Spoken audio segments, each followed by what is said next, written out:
I recognized this would likely be the major invasion route of the United States.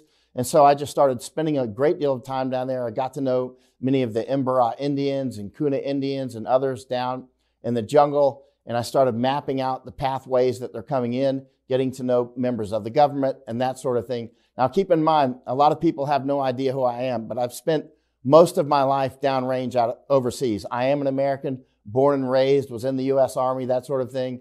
But most of my life has been downrange.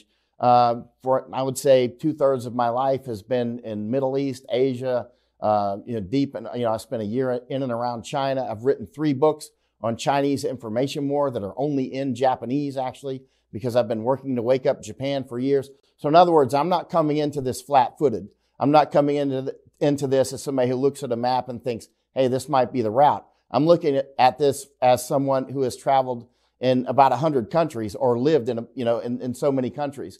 And so I realized these would be the routes, likely the routes. So often when you see me leave Panama, I actually go to another vital terrain, which is Netherlands, right? And I was there with Eva Vlardingerbroek and that sort of thing, whom you know. And so bottom line is there's a lot more going on here than just the invasion. Obviously, the invasion is a kill shot to the United States.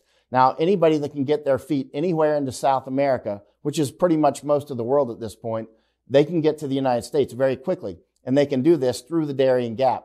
Now, keep in mind, a lot of people ask, well, why don't they just fly to the United States? Many people do, actually. Many people come on student visas and that sort of thing. And anybody that can actually land closer, like many of the Chinese will actually fly to Mexico first. Some will go to Cancun and go on vacation first.